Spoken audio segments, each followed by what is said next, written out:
Sejumlah lembaga merilis hasil survei terkait elektabilitas pasangan calon presiden dan wakil presiden di Jawa Timur.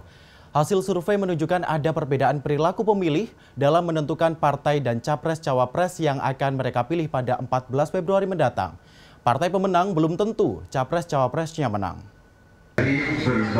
Sedikitnya ada 3 lembaga survei yang merilis temuan mereka di Jawa Timur antara Desember 2023 dan Januari 2024. Ketiga survei ini menempatkan pasangan calon nomor urut 2, Prabowo Subianto Gibran Raka Buming Raka, unggul dari 2 kontestan lainnya, yakni paslon nomor urut 1, Anies Baswedan, Muhaimin Iskandar, dan paslon nomor urut 3, Ganjar Pranowo, berduet dengan Mahfud MD. Lembaga survei Arci merilis elektabilitas paslon 02 mencapai 48,6%.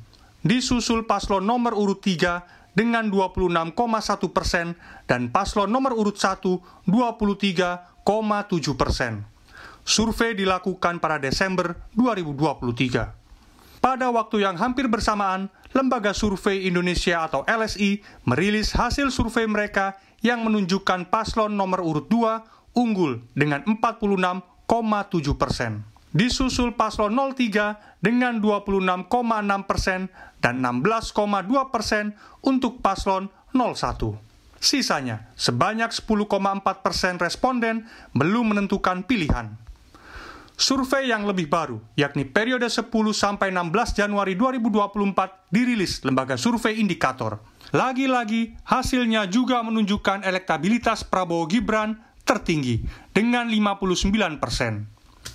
Angka ini jauh meninggalkan 2 paslon lainnya, yakni 19,9% untuk Ganjar Mahfud dan 18,7% untuk Anies Muhaimin. Yang menarik, paslon yang diusung Partai Pemenang Pemilu 2019 di Jawa Timur, yakni PDI Perjuangan dan PKB, ternyata kalah jauh. Itu yang kemudian memberi penjelasan kenapa kemudian tidak automatically itu dukungan terhadap partai politik, orang memilih partai politik, dia otomatis memilih pasangan yang didukung oleh partai politik. Karena ada voter yang strike tadi, sama ada yang split tadi itu. Yang strike tadi yang mengikuti apapun yang dipilih oleh partai politik, tapi kalau yang split dia tidak mengikuti apa yang dipilih oleh partai politik sehingga dia bisa memilih paslon lain. Menurut Surokim, banyak faktor yang mempengaruhi kondisi ini. Pertama, pilihan bisa bersifat sangat personal dan ini dimungkinkan dalam sistem pemilu di Indonesia. Di bilik suara, pemilih mencoblos personal baik calon legislatif maupun presiden dan wakil presiden. Surokim mengatakan hal ini mengonfirmasi belum tentu pemilih PKB memilih Anies Muhaimin dan belum tentu pula pemilih PDIP mencoblos Ganjar Mahfud. Faktor lain adalah karakter calon, usia, sampai hal-hal yang sifatnya gimmick. Menurutnya, suara dari luar partai lebih signifikan dari suara partai.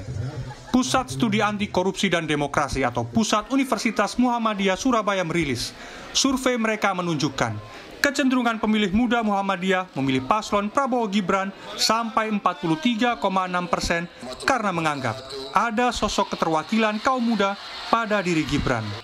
Angka ini mengungguli paslon Anies Muhaimin dengan 28,6% dan Ganjar Mahfud dengan 21,2%.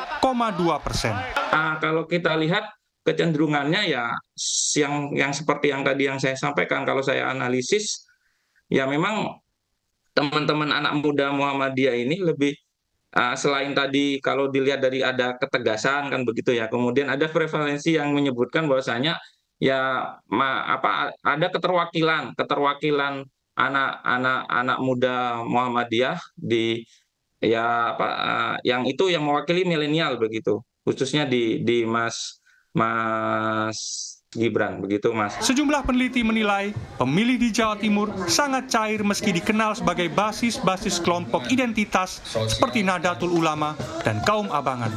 Artinya, tidak semua identitas itu terafiliasi sebatas pada paslon atau partai tertentu. Miftah Farid, Aga Dipa, Surabaya, Jawa Timur.